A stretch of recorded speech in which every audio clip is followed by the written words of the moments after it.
Vamos dar início à reunião científica da Academia de Medicina do Rio de Janeiro. O tema, já sabemos, é implante percutâneo de válvula aórtica, visão atual. E o grande conferencista da noite, nosso colega, nosso amigo, professor Luiz Antônio Carvalho, da Universidade Federal do Rio de Janeiro. Eu quero fazer uma saudação aos nossos coordenadores, doutora acadêmica Samantha Condé e Jorge Biocchini, que estão na coordenação do evento. Uma saudação a João de Deus Brito e Flávio Rangel, que são os debatedores.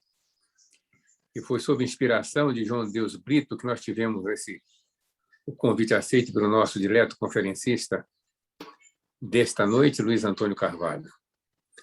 Vou pedir, então, que a Samantha coordene o evento, ela é a coordenadora, juntamente com Jorge Biocchini, e que a apresentação de Luiz Antônio Carvalho seja feita por João de Deus Brito. Uma saudação aos ex-presidentes que estiverem presentes, Aquiles Manfrim, Zaguri, Hilton Koch e Omar da Rosa Santos. E a todos aqueles que estão prestigiando esse momento, esse evento, certamente vamos ter muito que aprender. Com a palavra, então, para a apresentação, João de Deus Brito. João de Deus, acadêmico João de Deus, queira apresentar o conferencista. Não sei o que aconteceu. Brito, precisa ativar o som. Tem que ligar o som. Eu pedi para ele ativar aqui. Ativar.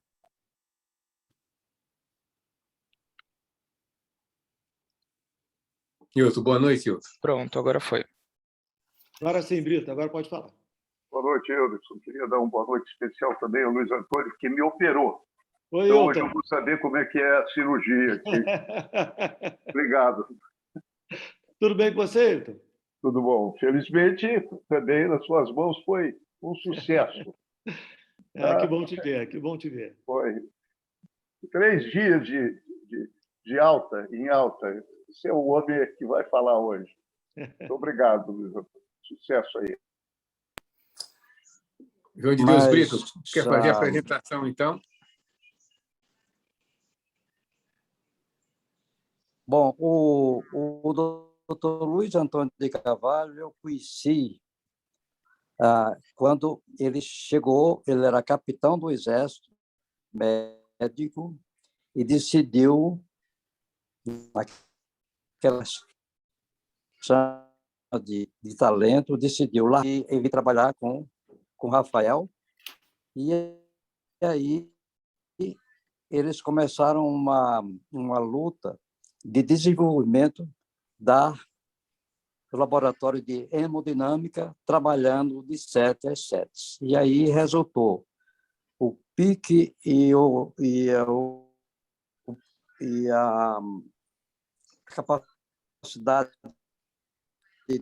do Rafael associada ao desenvolver essas especialidades intervencionistas, que, graças nós sabemos, o médico intervencionista, o radiologista intervencionista, ou clínico, ou cirurgião, ela surgiu em 1977, quando Andrea Grundzen realizou na Suíça a primeira angioplastia coronariana com sucesso, que durou cerca de 23 anos.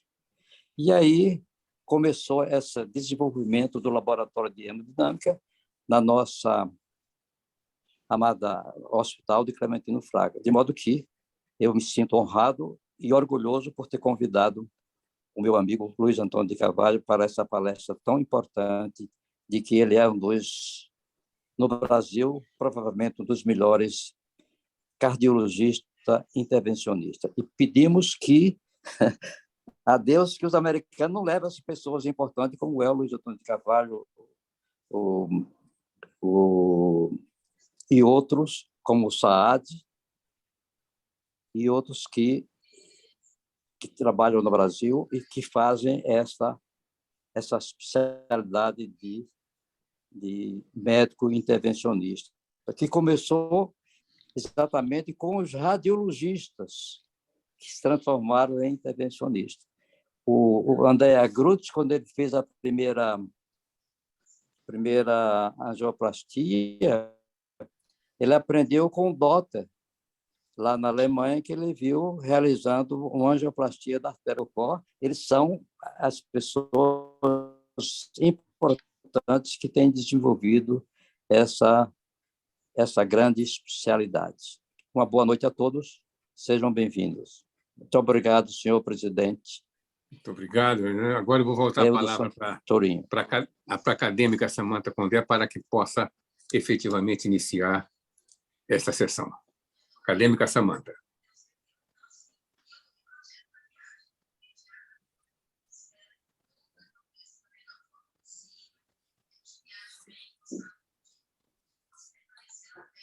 Ela não está.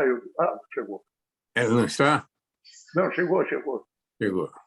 Perdão, que eu tive um problema no meu computador. Pois não, acadêmica Samantha, pode iniciar a sessão? Perdão, tive um probleminha no meu computador.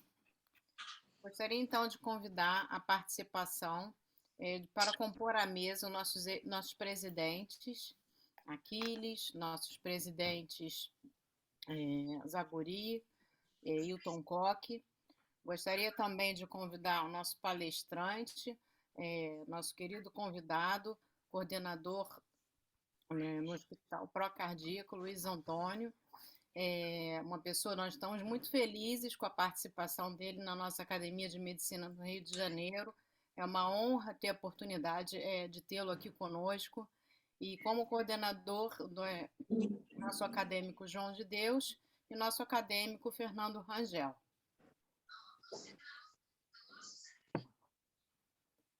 Bom, boa noite a todos. Inicialmente, eu gostaria de agradecer muito ao meu amigo e acadêmico João de Deus Brito, que é uma pessoa que eu conheço há muitos anos e pela qual eu tenho a maior admiração e que realmente me honrou com o convite para conversar com os senhores essa noite. E cumprimentando o doutor Euderson Tourinho, presidente da Academia de Medicina do Rio de Janeiro, eu cumprimento a todos os demais participantes, os que estão à mesa e os que estão na audiência, e é possível que haja a possibilidade da gente debater e conversar ao final dessa apresentação. Eu vou aqui para a etapa talvez mais complexa da apresentação, que é o compartilhamento dos meus slides com os senhores. Então, vamos tentar aqui o processo de compartilhamento dos meus slides, acreditando que isso irá acontecer.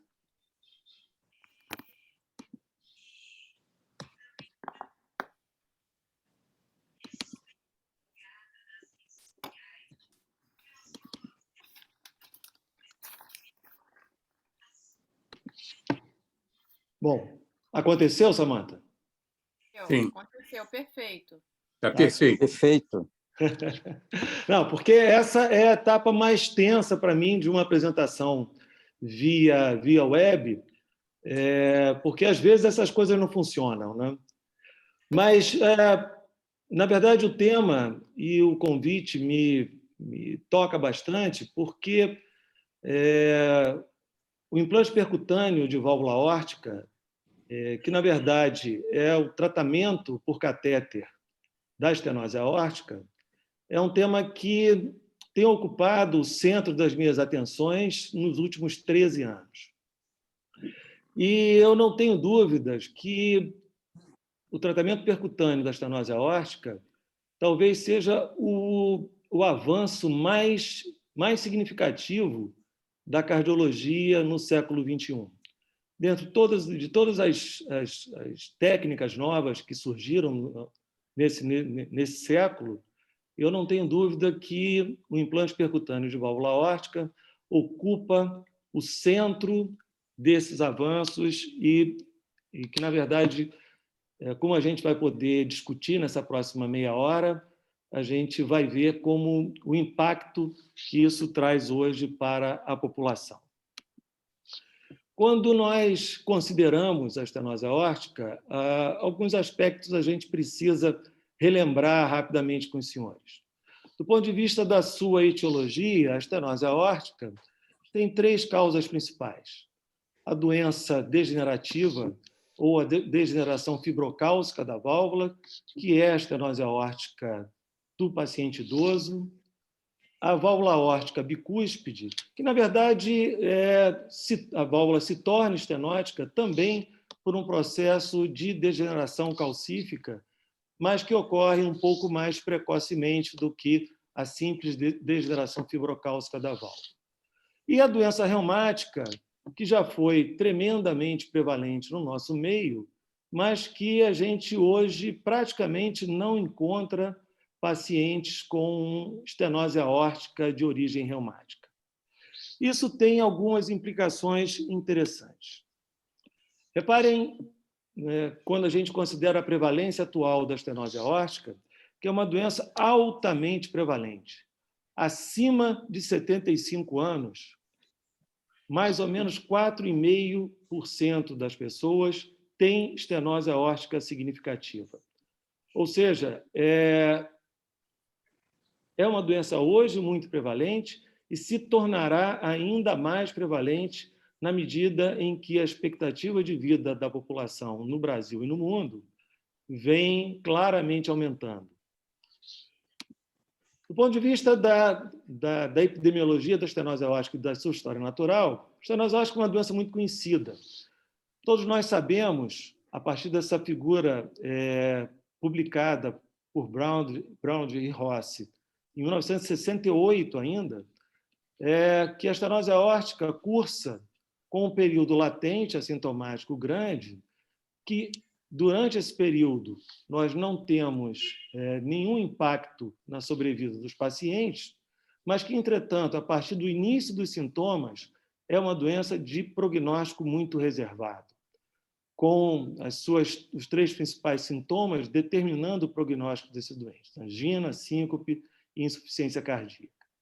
Mas reparem nesse gráfico, quando ele foi publicado inicialmente, a linha que prevê a morte desses pacientes na sua história natural bate nos 65 anos de idade. Isso, de forma nenhuma, hoje é a realidade. Hoje houve um claro deslocamento dessa linha muito mais para frente. Hoje, a expectativa de morte por estenose aórtica é em torno dos 85 anos, exatamente porque a doença prevalente hoje é a degeneração fibrocálcica. Na época em que nós tínhamos muita doença reumática, os pacientes morriam muito mais cedo. Hoje, com a mudança da etiologia principal da doença, isso foi deslocado para muito mais à frente. Isso tem uma implicância enorme no tratamento da estenose aórtica, principalmente porque nós sabemos que a única coisa capaz de mudar o prognóstico desses pacientes é a substituição da válvula aórtica. Reparem nessa figura como seria a história natural dos pacientes não tratados e o que se espera com a substituição da válvula aórtica. Essa é uma figura muito antiga também, de exatamente 40 anos atrás, mas que representa a realidade até hoje no que diz respeito ao tratamento da estenose aórtica. Mas como houve esse deslocamento da curva e os pacientes se tornaram muito mais idosos, nós sabemos que pelo menos 1/3 dos pacientes jamais são submetidos à cirurgia de troca valvar aórtica. E não trocar a válvula aórtica nesses pacientes condena todos eles à história natural e a uma morte muito rápida a partir do início dos sintomas. E, normalmente, as 2 coisas mais importantes que levam o paciente a não ser operado são a idade do paciente e a disfunção do ventrículo esquerdo. Reparem aqui nessa figura que, entre 75 e 80 anos, 27% dos pacientes não são operados. Entre 80 e 85 anos, 36% dos pacientes não são operados. Entre 85 e 90 anos, 45% dos pacientes não são operados. E acima de 90 anos, nenhum paciente era operado. Ou seja, esses pacientes estariam naturalmente condenados à história natural da estenose aórtica.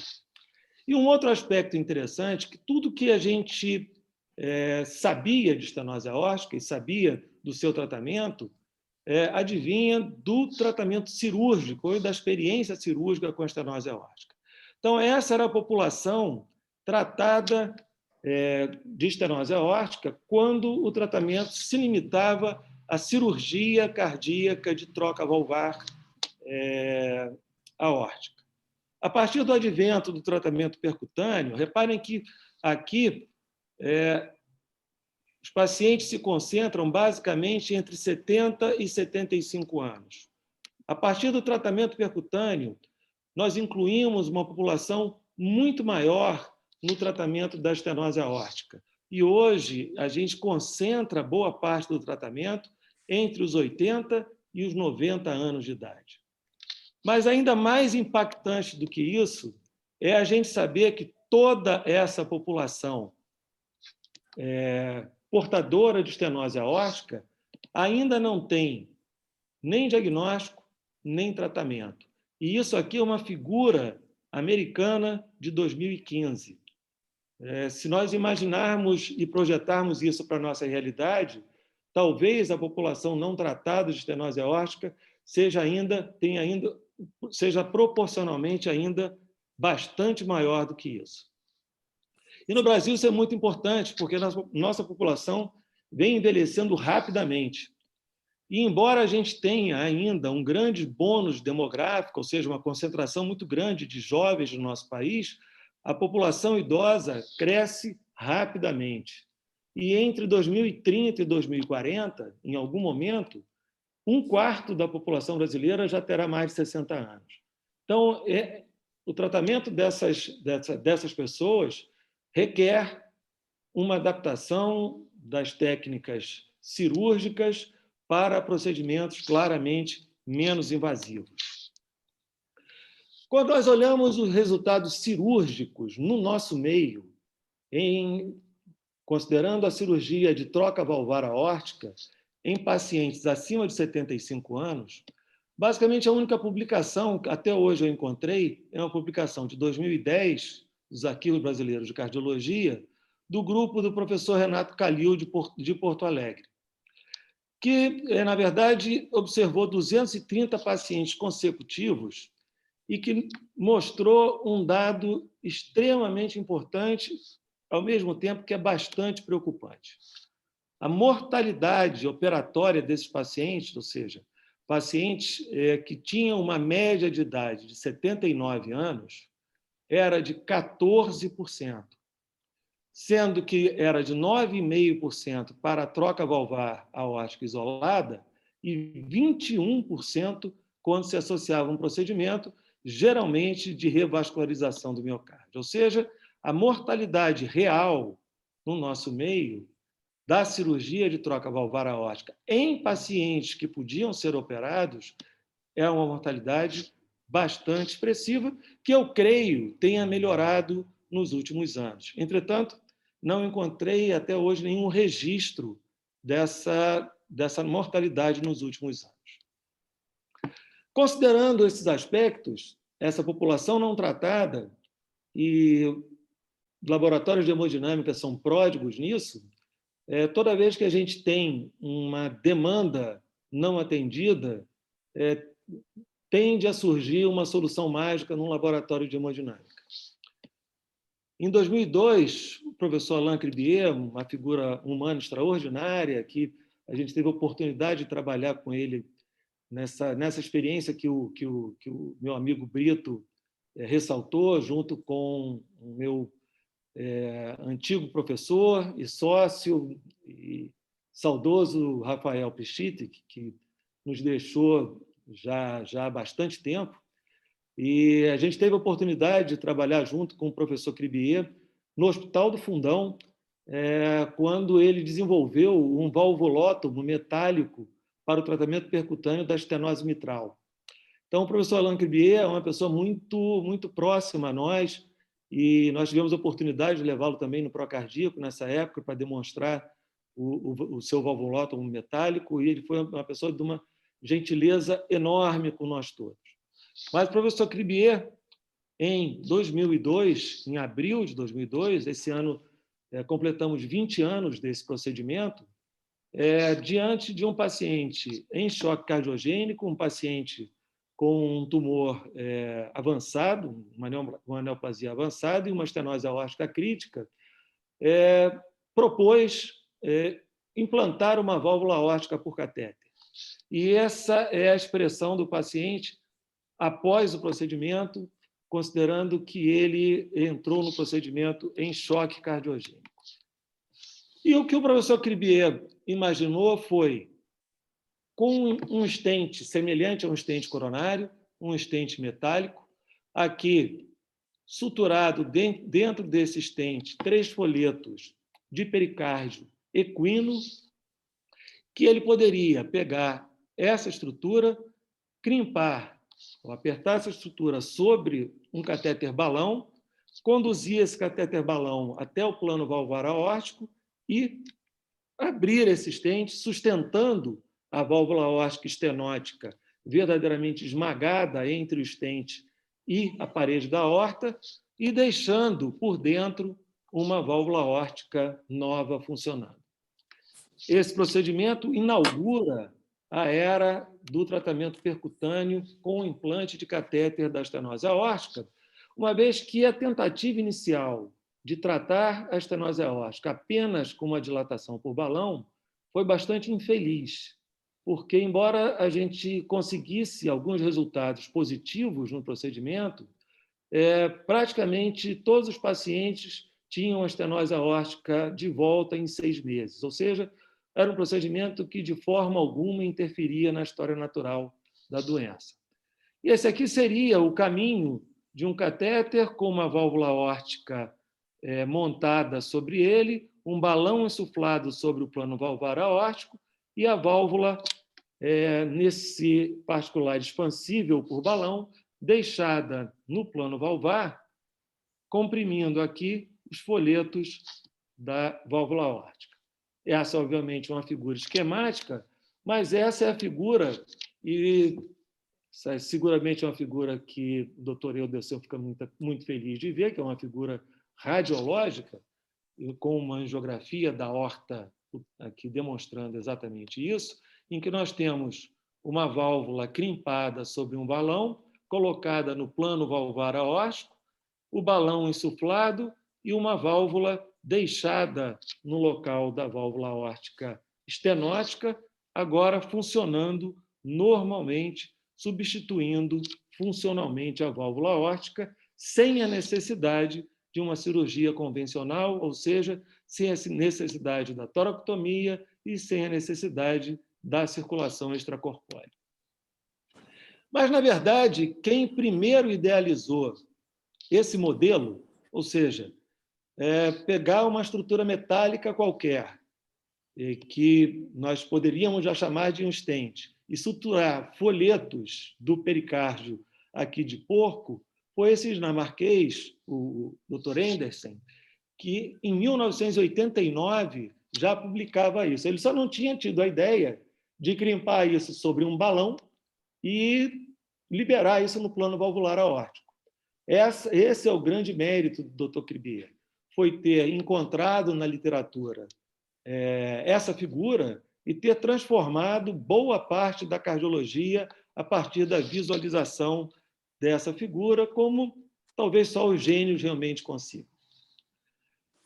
Praticamente ao mesmo tempo, um pouquinho depois do desenvolvimento dessa válvula expansível por balão, pelo Dr. Cribier, o Dr. Eberhard Grube, na Alemanha, junto também com outro francês, o Dr. Laborde, desenvolveram um outro modelo de válvula que não era expansível por balão, mas uma válvula que nós chamamos de autoexpansível, que teria exatamente a mesma função da válvula expansível por balão, apenas com uma característica diferente de não utilizar um catéter balão.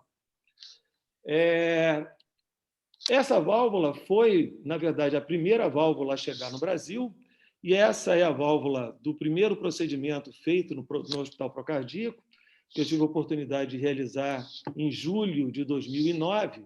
Reparem que é uma válvula com uma estrutura metálica e com 3 folhetos de pericárdio de porco suturados por dentro dessa válvula. Esse metal que compõe a estrutura dessa válvula é uma liga chamada de nitinol. É um metal com memória térmica.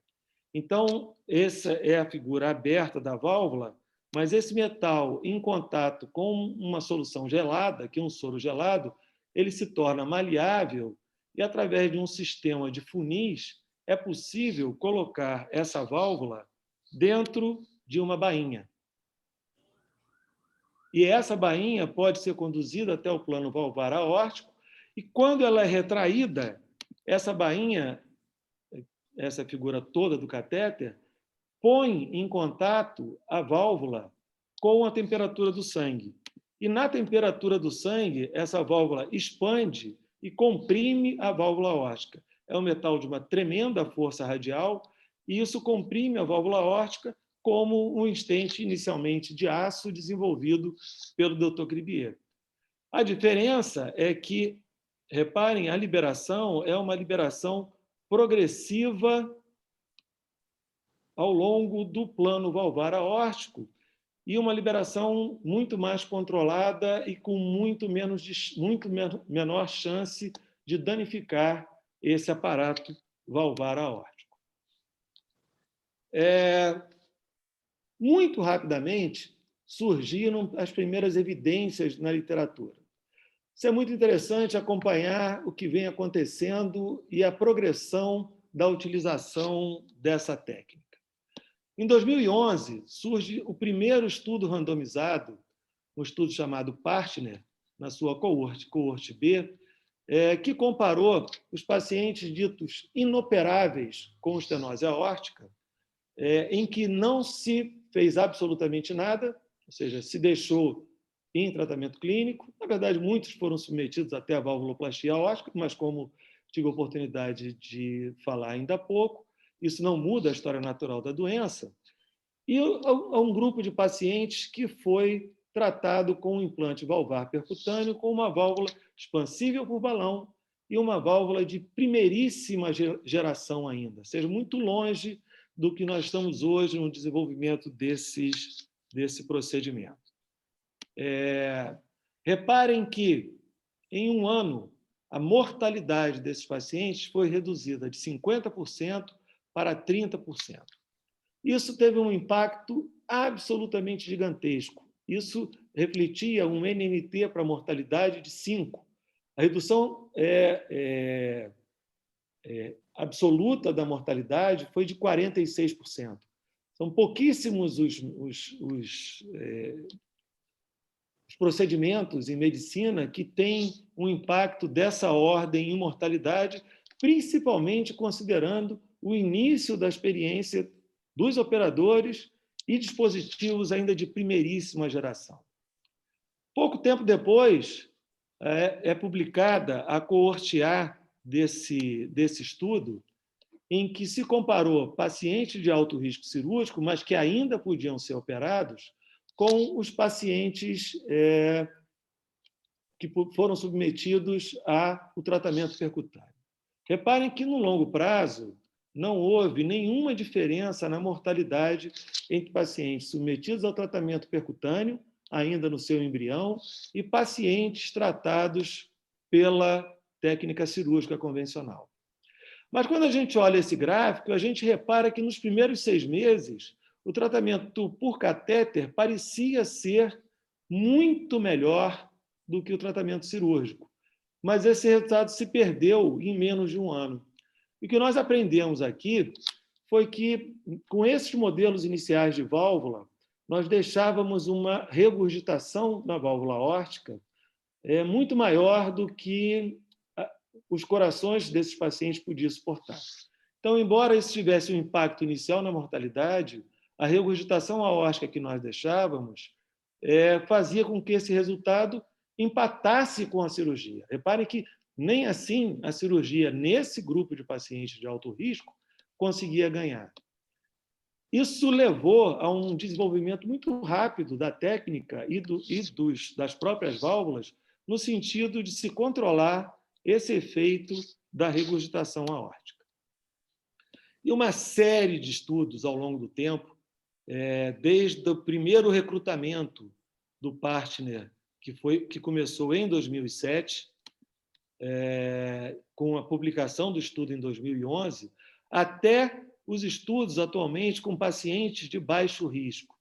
E reparem a evolução que será a nossa agenda de trabalho daqui até o final dessa apresentação. Reparem que o tratamento percutâneo, ou a TAV, né? TAV, na verdade, é implante valvar aórtico transcatéter. Então, vamos passar a chamar o procedimento de TAV a partir de agora. A TAV é indiscutivelmente superior ao tratamento clínico dos pacientes inoperáveis. A TAV se mostrou não inferior ou, eventualmente, superior à cirurgia nos pacientes de alto risco cirúrgico. Em pacientes com risco intermediário, mais uma vez, comparados os dois grupos, a TAV se mostrou, de novo, não inferior ou até superior, sobretudo quando podíamos utilizar o acesso femoral para o implante da válvula aórtica, comparado com o tratamento cirúrgico. E isso se estendeu para os pacientes também de baixo risco cirúrgico. Então, esse é o painel atual da TAV.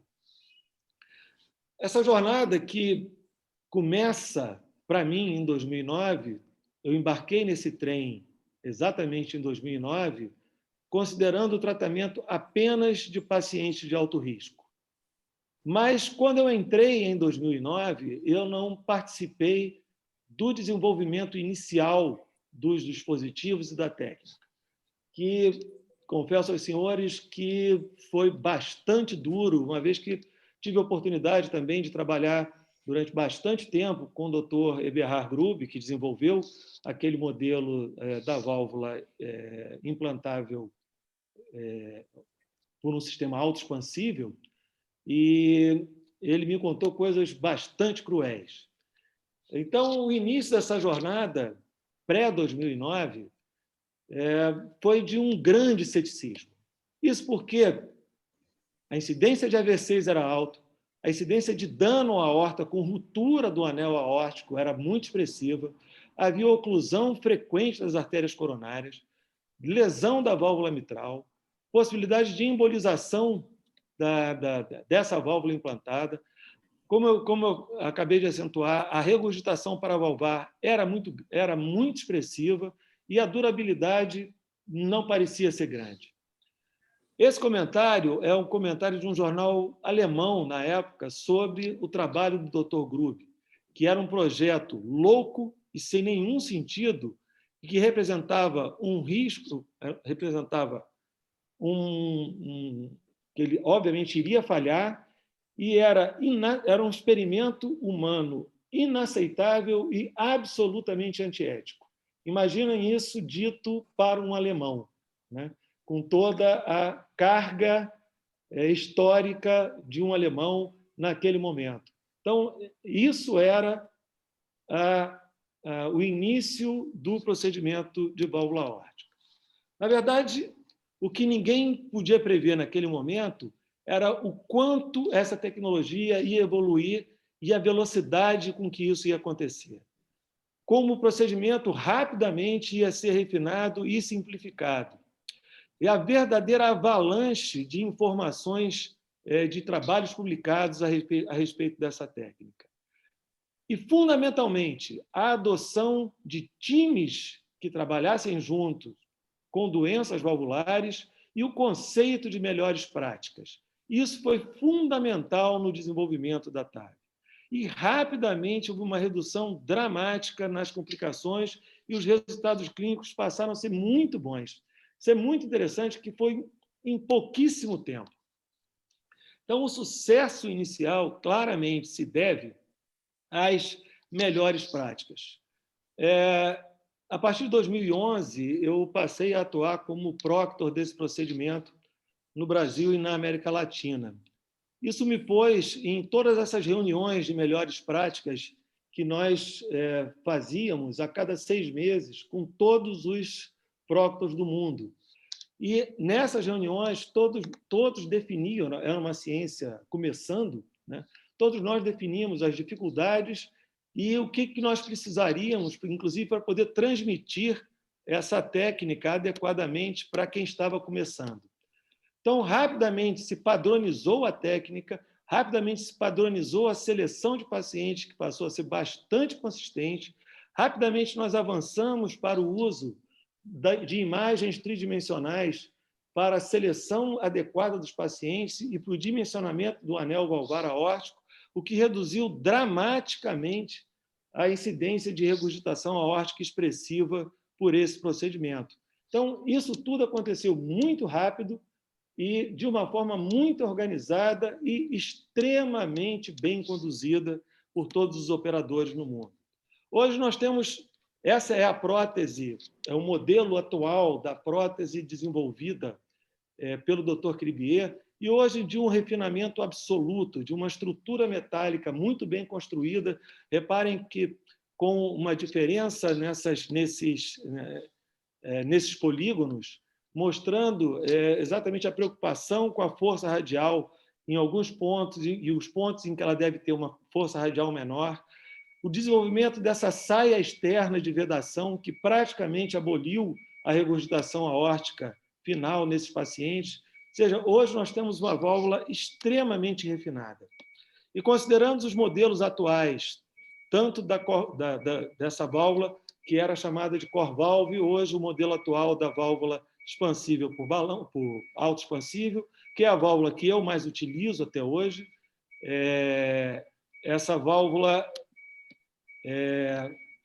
que é a válvula do meu dia a dia, e essa S3, essa válvula da Edwards, que é o modelo inicial desenvolvido pelo Dr. Cribier, foram utilizadas para os pacientes de baixo risco. Reparem que nesses pacientes de baixo risco, mas com uma idade em torno de 75 anos, há uma vantagem clara no tratamento por catéter. E o comentário do Dr. Brownwald, autor do mais importante livro de cardiologia, e quem publicou em 68 aquela afirmação, quando esses estudos foram apresentados no ACC em 2019, o comentário do Dr. Brown foi exatamente esse. Esse é um momento histórico e todos nós aqui vamos lembrar exatamente dessa forma. Então, esse é o aspecto da estenose aórtica hoje, e isso impactou rapidamente em todos os guidelines. Reparem que, a partir das primeiras publicações, rapidamente, os pacientes de risco cirúrgico extremo ou risco cirúrgico proibitivo passaram a ter uma recomendação classe 1 do tratamento percutâneo. E os pacientes de alto risco, 2A. Reparem que, em 2017, qualquer risco aumentado, ou seja, a partir do risco intermediário, tinha uma recomendação já classe 1 pela diretriz europeia e classe 2A pela diretriz americana. E, a partir de 2019, o risco operatório já não é mais uma variável tão importante, porque em todos os cenários a estenose aórtica, o tratamento percutâneo da estenose aórtica é competitivo com a cirurgia. Apenas questões etárias podem hoje indicar ainda a cirurgia. Esses são os guidelines atuais, o guideline europeu, aqui o guideline americano e o guideline europeu, em que a gente encontra classe 1 de recomendação em quase todos os cenários do tratamento da estenose aórtica para o tratamento percutâneo. Contribuindo com essa avalanche de evidências, nós tivemos a oportunidade de publicar, em 2015, no Catheterization Cardiovascular Intervention, seguramente na revista mais importante da cardiologia intervencionista, nós tivemos a oportunidade de publicar o registro brasileiro de TAV, em que foi capitaneado por mim e pelo Dr. Fábio Sandoli Brito, em São Paulo, com uma série de outros operadores que contribuíram imensamente.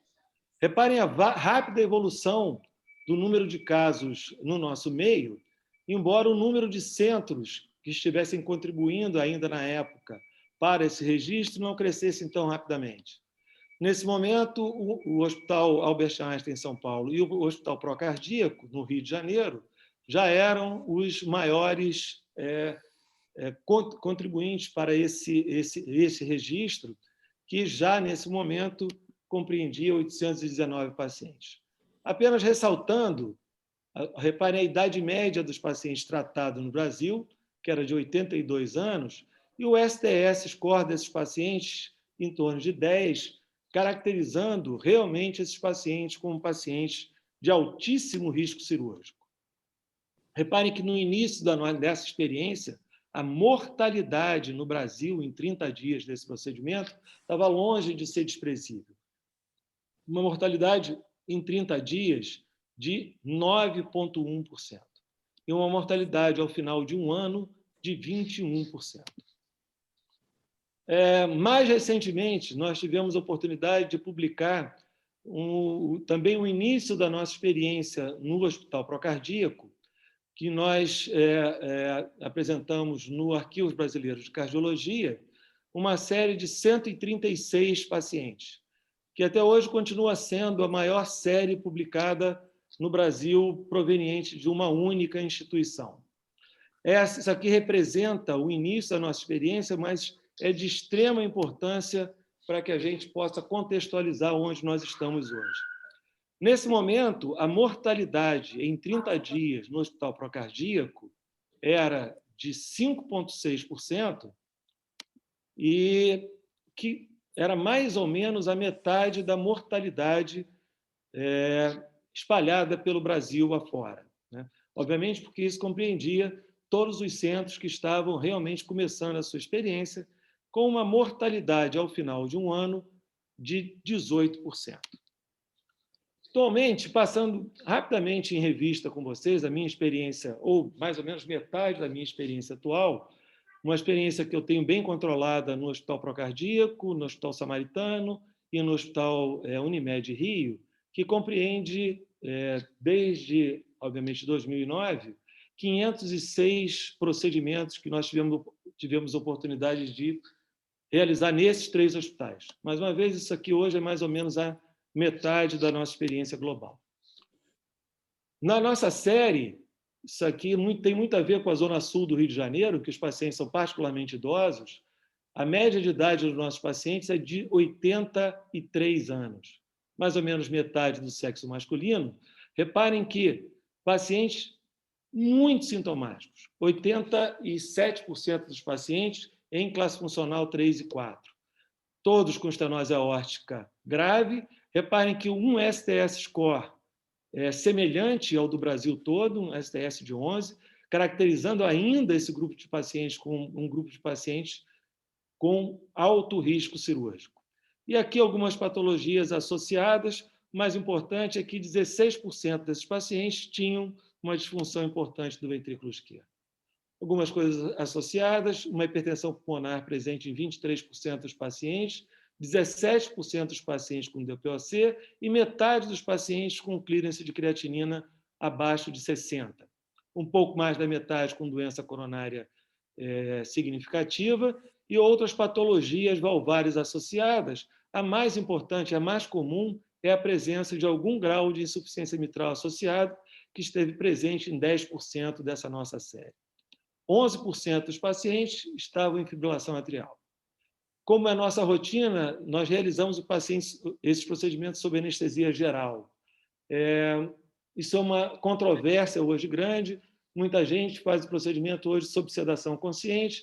Eu acho a anestesia geral indispensável, porque eu acho que o auxílio do eco transesofágico durante o procedimento também é indispensável. Então, eu prefiro utilizar a anestesia geral, Isso aqui também vai em homenagem a um grande amigo anestesista que compartilhou, nesses casos do procardíaco e nesses casos do samaritano, mais de 300 procedimentos comigo e que, infelizmente, faleceu recentemente, que foi o Dr. Francisco Fagundes, um anestesista absolutamente extraordinário e que eu gostaria de homenagear com essa apresentação. Alguns pacientes nós fizemos angioplastia no mesmo tempo. Repare que a via femoral foi utilizada em quase 95% dos pacientes e a via subclávia, sobretudo a subclávia esquerda, em 29 pacientes. Esse é o resultado hemodinâmico dos pacientes, praticamente a abolição do gradiente transvalvar aórtico em todos os pacientes. Quando se considera o ecocardiograma com um gradiente final inferior a praticamente todas as próteses cirúrgicas utilizadas, mostrando um desempenho hemodinâmico formidável dessas válvulas, com uma área valvar bastante expressiva. Hoje até a gente consegue uma área valvar um pouco maior, em torno de 1,8, 1,9 final, que é uma área valvar excepcional no implante valvar aórtico. O sucesso final do procedimento foi possível em 97% dos casos. E o sucesso do dispositivo em 92%. Isso é porque nós consideramos qualquer insuficiência aórtica maior do que leve um insucesso do dispositivo. E, principalmente na nossa experiência inicial, tivemos alguns casos com uma insuficiência aórtica maior do que leve, que hoje, virtualmente, a gente não encontra mais. Reparem que o óbito no procedimento, o óbito em sala, nós tivemos em 2 casos, também no início da nossa experiência, uma mortalidade de 0,4%.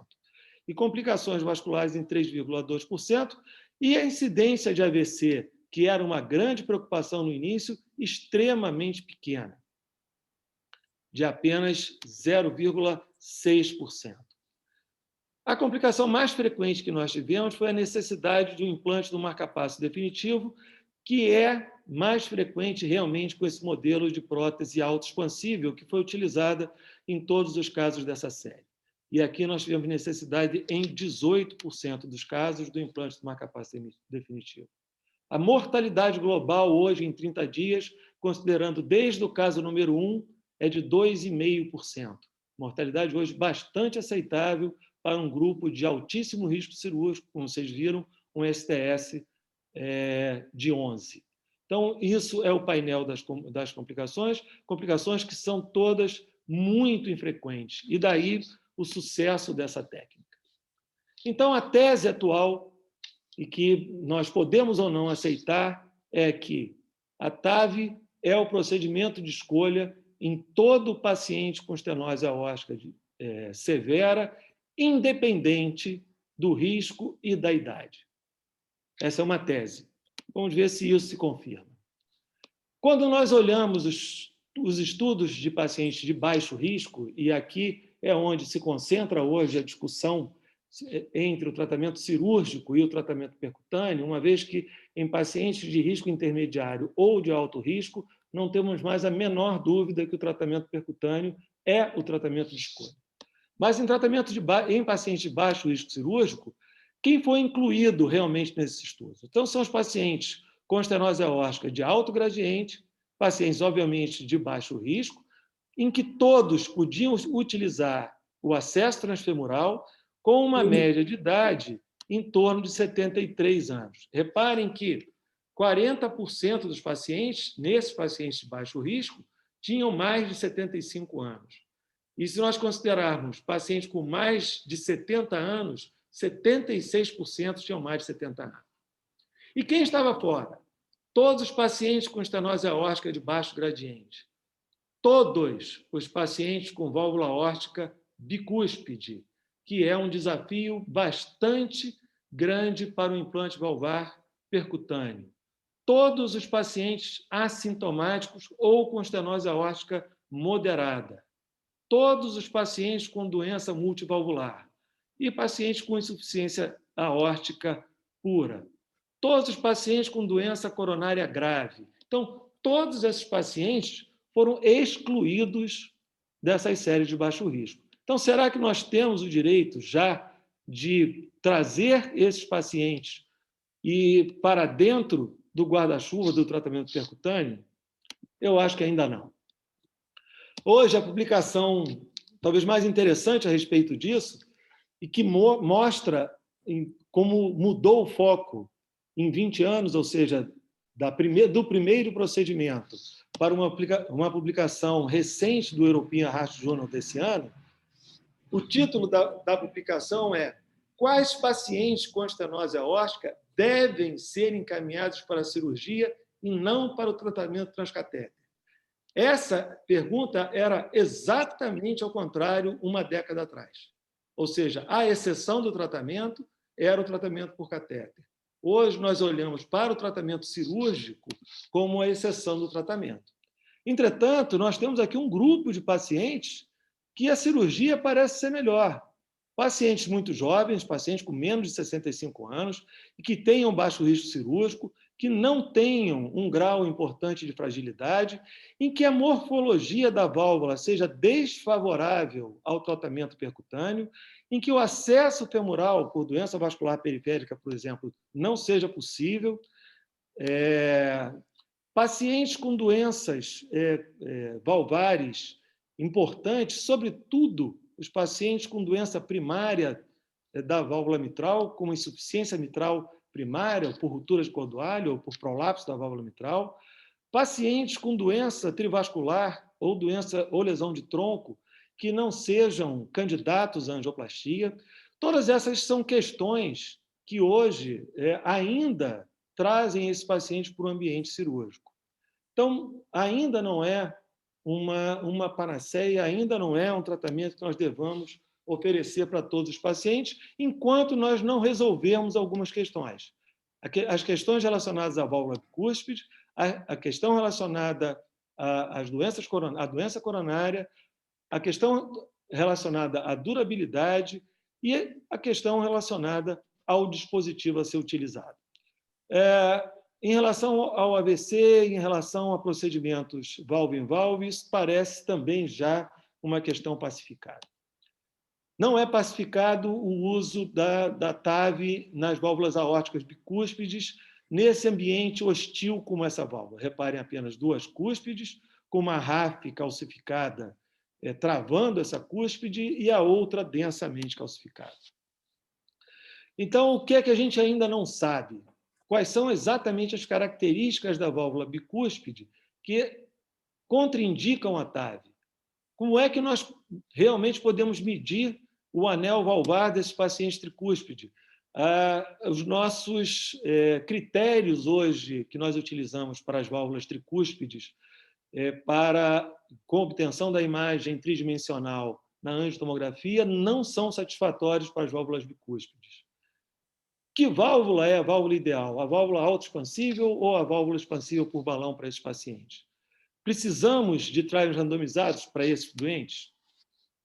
Curiosamente, voltando ao primeiro procedimento, reparem aqui a descrição do primeiro procedimento. Aquele paciente era um senhor de 57 anos com doença com válvula aórtica bicúspide e com uma fração de ejeção de 14%. Esse paciente é off-label até hoje para o tratamento da estenose aórtica. Então, o primeiro paciente em que a técnica foi empregada, hoje é um paciente off-label. Isso realmente bastante interessante e explica por que os resultados iniciais também foram tão desastrosos. Isso aqui é um conjunto das válvulas bicúspides, e esse aqui é o pior cenário dentro dos fenótipos da válvula bicúspide. Quando nós temos uma RAF densamente calcificada e, além da RAF calcificada, os folhetos também calcificados. Reparem a evolução desses pacientes, como é diferente a longo prazo quando são submetidos ao tratamento percutâneo. A evolução dos outros fenótipos da válvula bicúspide é muito parecida com o tratamento da válvula tricúspide. Entretanto, nesse cenário desfavorável, o resultado a longo prazo não parece ainda ser um resultado satisfatório. Então, essa é a situação em que hoje eu não tenho a menor dúvida ainda de indicar a cirurgia de troca valvar.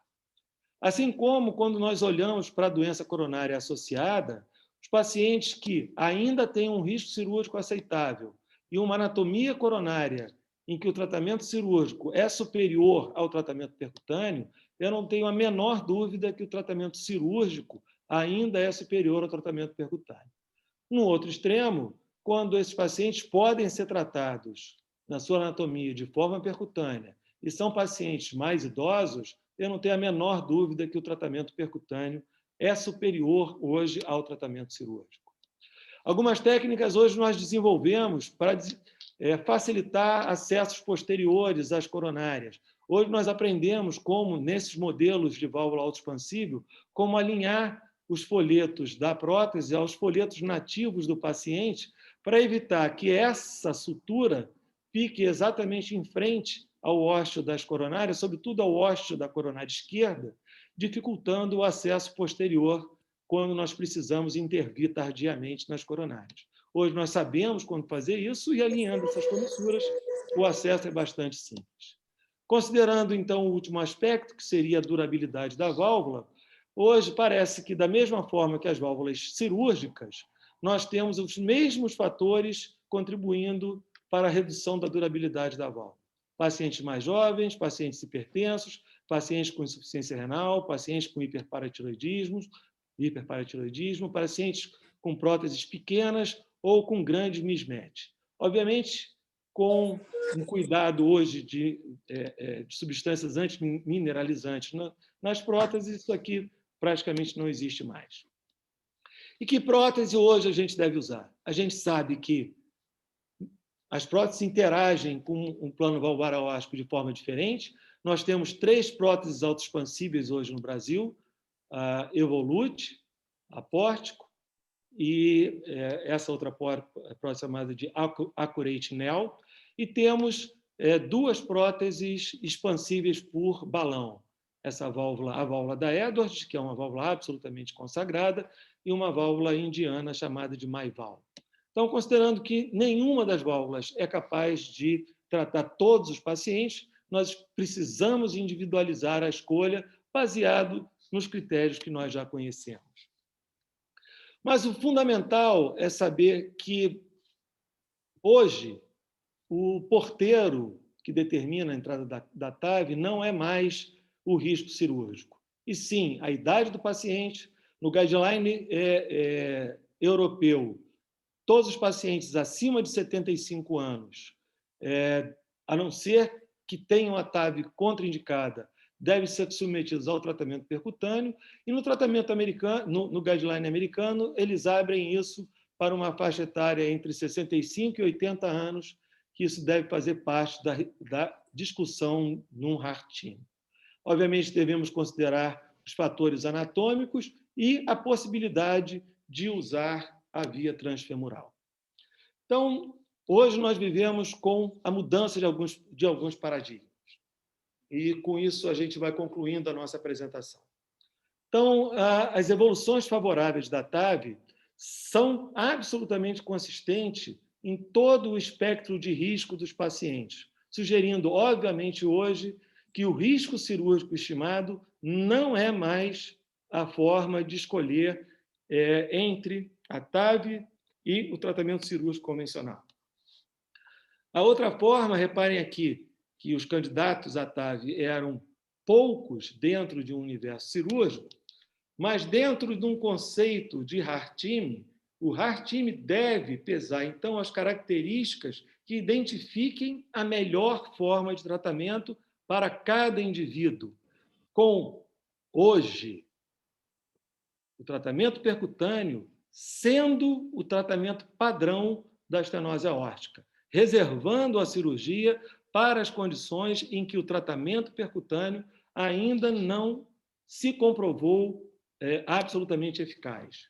E, considerando a durabilidade da válvula, nós devemos considerar a durabilidade aplicada à expectativa de vida dos pacientes, no sentido da escolha da prótese mecânica ou da prótese biológica que vai ser empregada, e, considerando a prótese biológica, o tratamento percutâneo. Hoje nós embaçamos essas fronteiras que já eram mal definidas, hoje está absolutamente embaralhada e a decisão para a indicação do tratamento hoje da estenose aórtica deve se basear na discussão de um Harting.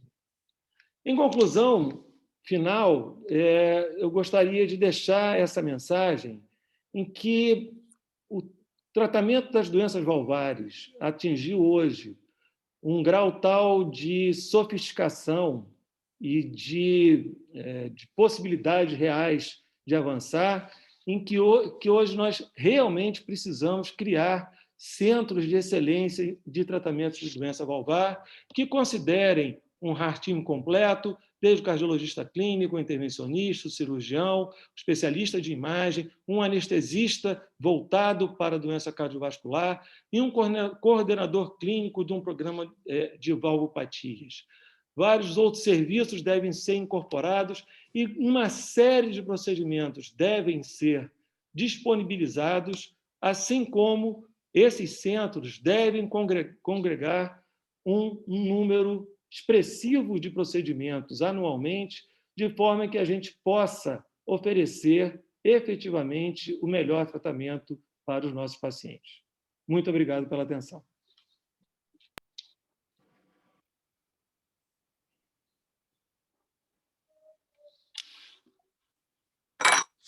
Muito obrigado pela belíssima conferência, caro colega Luiz Antônio Carvalho. Assunto super atual. Veja quanta coisa se pode fazer por via percutânea, de forma altamente simplificada, com um nível de resultados muito satisfatórios. Passar a palavra para a doutora Samanta para continuar com a coordenação. Obrigada, presidente.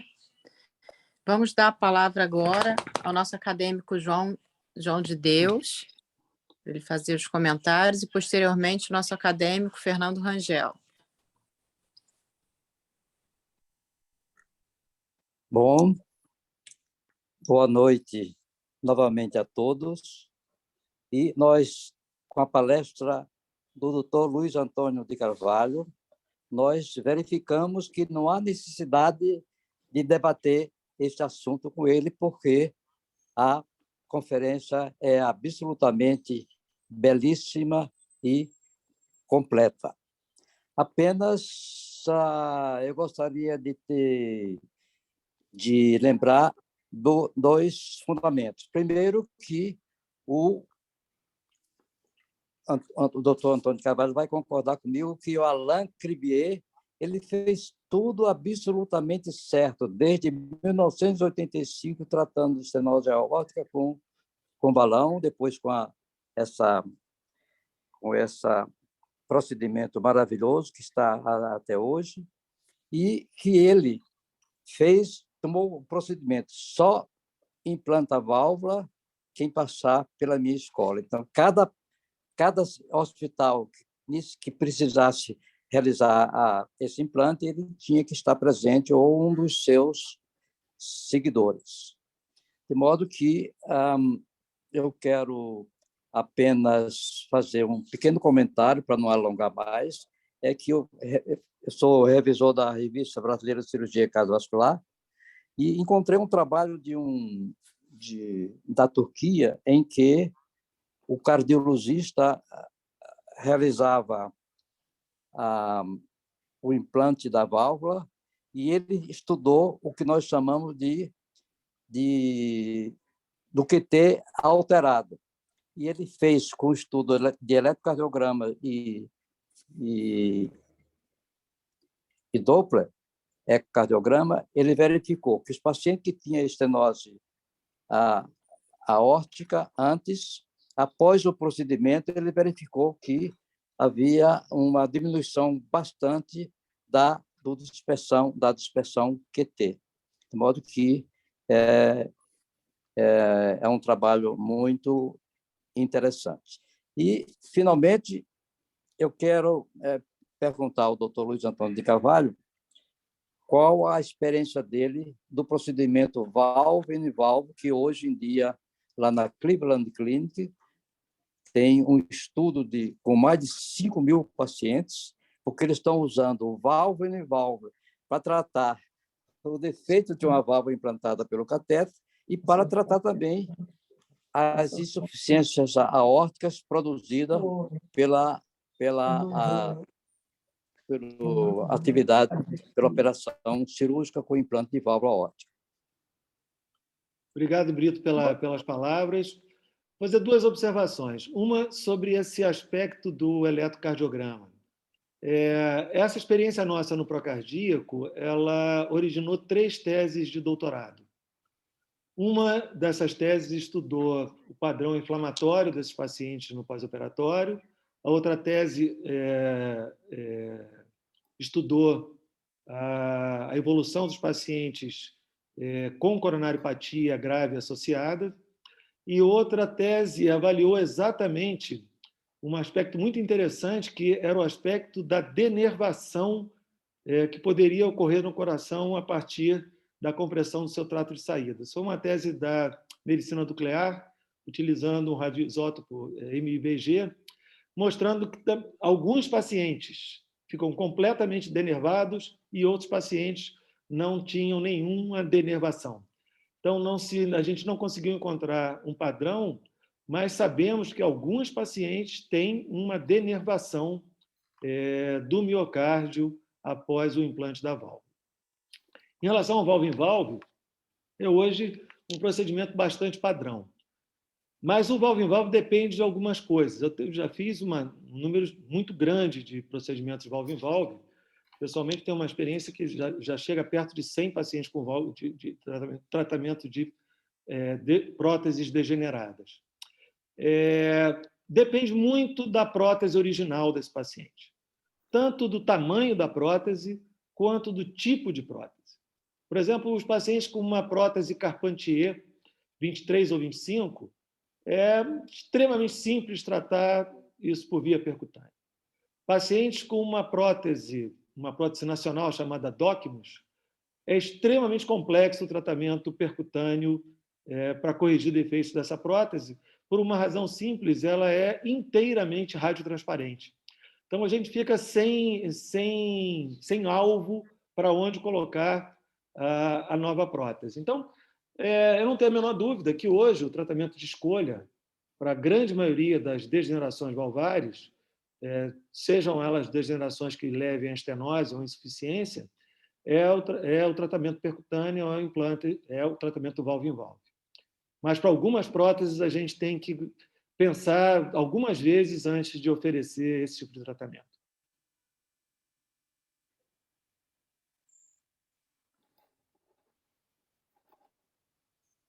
Luizinho. Fernando. Boa noite.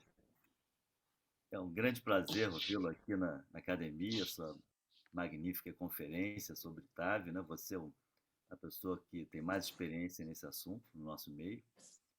E eu tenho muito orgulho de ter acompanhado toda essa trajetória, né, sua no hospital e a evolução da TAV, desde os tempos do Gruber, depois rapidamente você se tornou essa liderança. Então é uma alegria muito grande ver toda essa trajetória belíssima. Eu me lembro bem antes da TAV que todos nós sofremos muito com isso, com nossos pacientes, com aqueles que tinham estenose aórtica calcífica grave do idoso, com alguma qualidade de vida, com expectativa, frequentemente morriam na cirurgia. Isso mostrou evolução, né? Evolução nítida do trabalho, da técnica, né? Do alto risco para o intermediário e agora no baixo risco, com resultados melhores. Enquanto nos 2 primeiros os resultados eram não inferiores, naturalmente associados à evolução da tecnologia das válvulas e à proficiência dos profissionais. Eu anotei alguns pontos para nós ouvir sua opinião, né? As diretrizes estão muito assim, em termos da faixa etária, da indicação melhor, vamos dizer assim, da TAV. Um fala 65 a 80, outro 75, outra brasileira 70, tem esses pontos de corte arbitrários. E isso versus durabilidade da prótese, né? Que a gente ainda não sabe ao certo essa durabilidade, né? Assim, com dados robustos de ensaios clínicos. Na sua experiência pessoal também a durabilidade também é uma coisa interessante para a gente abordar. Já falou alguma coisa sobre isso. Outra questão importante que você colocou, explicou, praticamente esgotou o assunto, mas eu volto a falar que é da valvulose bicúspide. Se chega um paciente, num cenário assim, um homem jovem ainda jovem para estenose aórtica, com 65 anos, mas já com estenose grave, de alto gradiente, bicúspide, e ele não tem nenhuma outra comorbidade, manifesta claramente a intenção de não sofrer uma toracotomia, que seria o tratamento padrão. Naturalmente, qual seria a sua... Você já explicou alguns modelos, mas é interessante reenfatizar isso. Outros aspectos que eu anotei aqui são essas exceções que você bem colocou dos trabalhos, né, as exclusões, que é o modelo bicúspide, o modelo também da estenose aórtica grave, de baixo gradiente, de baixo fluxo, com fração de ejeção preservada, com ventrículo pequeno, que não entrou nos trabalhos, mas a gente tem casos assim, eu vi sua experiência nisso. O outro que saiu dos trabalhos, foi excluído nos grandes ensaios, que é de fração de ejeção baixa, né, mas com reserva contrátil. Você mostrou a experiência, tem um percentual também, sabe, em relação ao acompanhamento desses pacientes. Uma outra exceção, uma outra exclusão, melhor dizendo, aos grandes ensaios, foi o acesso não transfemoral, né? E nós temos casos até em comum de um acesso axilar, uma senhora, vai lembrar do caso, uma senhora muito idosa, uma cabeça muito preservada e com muita vitalidade, e que foi submetida a TAV, tinha uma grave doença vascular periférica, e você fez um acesso axilar e ela fez o procedimento com sucesso. Enfim, sobre essas exceções. Um outro ponto seria que frequentemente se depara, né, o doente que tem doença coronariana passível de intervenção percutânea, como se demonstrou, não aqueles muito graves, com sintaxe muito elevado, mas aqueles que podem fazer angioplastia, e o planejamento disso, né? Nós já fizemos essas intervenções antes, mais comum, mas também durante. Qual o critério que você usa para uma ou para outra? A questão do marca-passo, no início nós vimos muito, você botou ali na sua estatística, né, 20%, era bastante. Com essa evolução das próteses caiu muito, né? Hoje em dia a gente vê muito menos, né? E o valve-in-valve, que você já comentou, que é uma técnica bem interessante. Então, eu pensei esses aspectos aí para seus comentários. Fernando, sempre, obviamente, um grande prazer falar com você, embora a gente se fale todo dia, umas 200 vezes por dia. Então, Fernando é um velho amigo e companheiro, realmente companheiro do dia a dia e companheiro da gente comer 1 quilo de sal todo dia, né, Fernando? Eu vou tentar juntar algumas dessas observações uma coisa só. Mais do que considerar a idade, pessoalmente, eu gosto de olhar para a etiologia. Eu acho que todo paciente com estenose aórtica fibrocálcica, a menos que ele não tenha acesso vascular para o tratamento percutâneo, o tratamento de escolha é percutâneo. Normalmente, os doentes com estenose aórtica fibrocálcica são pacientes com mais de 70 anos. É raro a gente ver esses pacientes com menos de 70 anos, embora eu tenha visto alguns pacientes, sobretudo pacientes com insuficiência renal crônica, desenvolverem estenose aórtica calcífica com menos de 70 anos. Então, esses pacientes eu hoje indico sem nenhum problema o tratamento percutâneo, independente do risco. Em relação aos pacientes com válvula bicúspide, é exatamente essa a diferença que eu faço. Paciente com estenose aórtica bicúspide, de baixo risco cirúrgico, eu não tenho a menor dúvida de indicar cirurgia. Eu acho que o melhor tratamento para ele é cirúrgico. A gente não tem nenhuma evidência que o tratamento percutâneo é melhor que o tratamento cirúrgico nesse paciente, e eu não tenho como oferecer isso. Eu posso até supor alguma coisa que, em modelos de válvula bicúspide anatomicamente favoráveis, eu posso obter um resultado muito bom, e eu confesso que eu tenho um número muito grande de doentes com válvula aórtica bicúspide tratados. Mas eu não ofereço primariamente como tratamento para o doente com estenose aórtica bicúspide e de baixo risco cirúrgico, que normalmente são os pacientes mais jovens com estenose aórtica. Então, esses pacientes eu definitivamente não trato por catéter, a não ser realmente que ele tenha um alto risco cirúrgico. Em relação ao low flow, embora não esteja nos trials, isso não vai estar nunca. E, mais uma vez, eu me reporto à etiologia da estenose aórtica.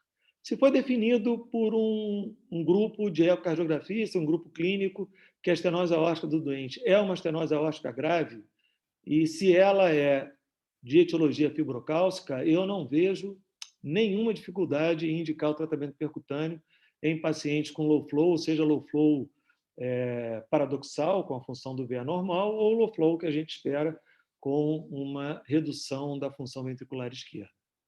E em relação à doença coronária,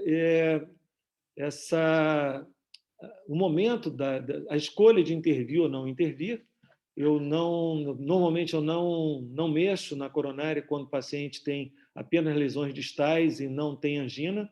Normalmente eu deixo a coronária não tratada e para depois continuar em tratamento clínico. E nos pacientes que eu defino que vão precisar de tratamento percutâneo, se o tratamento percutâneo é bastante simples, eu faço no mesmo procedimento da troca valvar. Se ele é um pouco mais complexo, que envolve o implante de 2 ou mais stents, ou tratamento de uma bifurcação, ou uma lesão do tronco da coronária esquerda, eu prefiro fazer num procedimento prévio e, se puder, o paciente puder esperar, dá a ele pelo menos 30 dias para o procedimento da troca valvar percutânea, porque um aspecto que a gente não discutiu são as estratégias antiplaquetárias para esses doentes depois, e esses pacientes muito idosos, às vezes é complicado você ficar refém do antiplaquetário após um tratamento valvar, em que você pode ter complicações hemorrágicas. Então, se eu puder desacoplar as coisas, eu desacoplo. Quando o tratamento é muito simples, a gente geralmente não tem problema nenhum e coloca o stent, a válvula no mesmo procedimento, sem maiores dificuldades. Em relação ao valve-in-valve, a gente já comentou, e a gente tem experiência junto de pacientes valve-in-valve, e a gente observa realmente que é absolutamente extraordinário. Um cenário novo agora é o valve-in-valve mais o TAV-in-TAV. Né? São os pacientes que, obviamente, em algum momento vão degenerar a prótese, como toda prótese biológica em algum momento tende a degenerar. E como é que nós vamos tratar esses pacientes? Porque esses pacientes eles vivem muito mais do que a gente esperava. A gente troca a válvula aórtica e o paciente continua vivendo. E um número grande de pacientes meus está completando uma década já de válvula e, felizmente, a gente tem observado muito pouca degeneração. Virtualmente, as degenerações têm sido concentradas nos pacientes renais crônicos. Felizmente, nos pacientes que eu tive esse grau de degeneração, eu pude intervir com TAV-in-TAV, mas nem todos os pacientes isso é possível. Não é possível porque isso pode implicar em oclusão coronária. E hoje, toda vez que a gente faz um procedimento inicial, a gente tem que pensar no possível procedimento do futuro e tentar manter o acesso à coronária possível no tratamento futuro. Por exemplo, a gente sabe que esse modelo de válvula que a gente mais usa, que é a Corvalve, é um modelo em que o acesso coronário ele é mais difícil. E seguramente será ainda mais difícil com o TAV-in-TAV. É muito provável que, para os pacientes mais jovens, se a gente vai escolher um modelo de prótese autoexpansível, a gente não deva escolher um modelo como a Evolute, que tem um funcionamento supraanular. Se a gente for escolher uma válvula autoexpansível, a gente deve escolher a Pórtico, porque tem um funcionamento anular, e isso não vai implicar numa oclusão coronária tardia, caso a gente precise de um TAV-in-TAV. Ou utilizar uma prótese como a prótese da Edwards, que tem uma altura compatível com o ósteo da coronária esquerda, principalmente, ficando abaixo desse ósteo, permitindo o acesso futuro. Então, quando nós olhamos pacientes jovens, a escolha do dispositivo deve levar em conta a possibilidade do TAV-in-TAV no futuro. Perfeito. Luizinho, para finalizar minhas perguntas, tem surgido evidências de que a terapia dupla antiplaquetária possa realmente não ser necessária pós-TAV, e sim monoterapia. O que você acha disso? Não só a dupla antiagregação plaquetária, como se imaginou o uso de anticoagulação, seja com um novo anticoagulante, seja com varfarina, mas o que todos os estudos mostraram é que a dupla anticoagulação ou o uso a dupla antiagregação ou o uso da anticoagulação não acrescentam nenhum benefício ao uso de um antiagregante só, seja a aspirina, seja o clopidogrel, e aumenta a chance de complicações hemorrágicas nesses pacientes. Então, hoje, eu reservo a dupla antiagregação apenas aos pacientes em que nós precisamos de estente coronário. Mas tem um cenário, e talvez algumas próteses a gente deva pensar no uso de anticoagulação, mesmo com a chance de complicações hemorrágicas maiores tardias. São implantes de próteses, sobretudo as próteses de funcionamento anular e não as próteses supranulares, seja a Pórtico, seja a prótese da Edwards, nas situações em que a prótese fica assimétrica em relação ao plano valvar. Essas situações aumentam consideravelmente a chance de trombose de prótese nos primeiros meses. Então, esses pacientes, a gente talvez deva considerar o uso de anticoagulantes, sobretudo nos primeiros 3 meses, eventualmente nos primeiros 6 meses, para evitar a possibilidade de trombose de prótese para tipos específicos de válvula. Isso é um ponto interessante, né? Que no Partner 3 houve um aumento de incidência de trombose ecocardiográfica de prótese assintomática, né? É exatamente isso. São próteses de funcionamento anular, como a prótese da Edwards, e que, com alguma frequência, ela não fica perfeitamente circular. Ela não ficando perfeitamente circular, algum dos folhetos fica um pouco mais comprimido e um pouco mais redundante, com possibilidade de remora nesse folheto e a formação de trombo.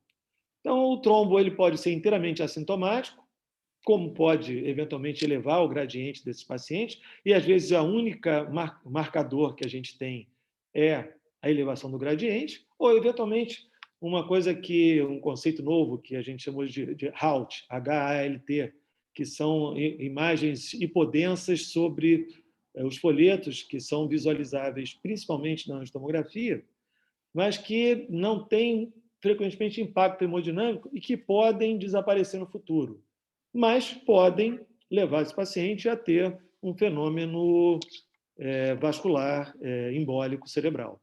Então, eu sempre peso muito isso e eu não tenho dúvida, todo paciente que eu detecto um aumento de gradiente ou um HALT, eu anticoagulo por pelo menos 3 meses, e aí eu não anticoagulo com novo anticoagulante, não. Eu anticoagulo sempre com cumarina.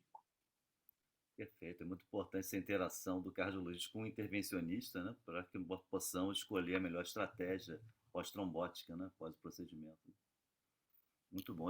Luizinho, muito obrigado aí pelas suas respostas, sua conferência magnífica, né? Acho que veio a brilhantar a nossa academia com seus conhecimentos, sua experiência, seu didatismo, viu? Então, nós estamos muito honrados em recebê-lo aqui hoje e acho que todos nós aprendemos bastante.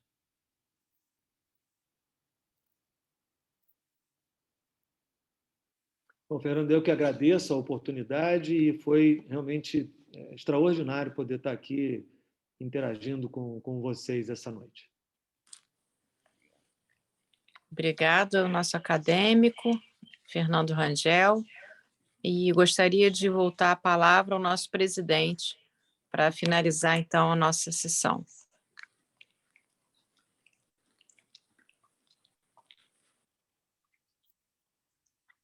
Muito obrigado, acadêmica Samantha. Eu quero reiterar nossos agradecimentos ao nosso dileto conferencista, Luiz Antônio Carvalho. Certamente foi mais que uma conferência, foi um show que ele mostrou aqui para nós, a despeito de um tema importante e tão atual. Em nome da Academia de Medicina do Rio de Janeiro, nossas felicitações ao nosso conferencista desta noite, agradecendo também a participação de todos os colegas, tanto aqueles que tiveram trabalho na organização, quanto aqueles que, com suas presenças, abrilhantaram esta noite. Então, a todos, mais uma vez, muito obrigado, caro Luiz Antônio, por sua participação. A todos, tenham uma boa noite.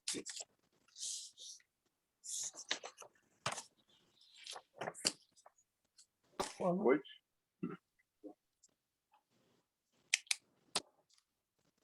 Boa noite a todos. Boa noite. Boa noite a todos. Boa noite. Boa noite, obrigada. Boa noite. Luizinho, tem dois aí que estão vivos ainda. Eu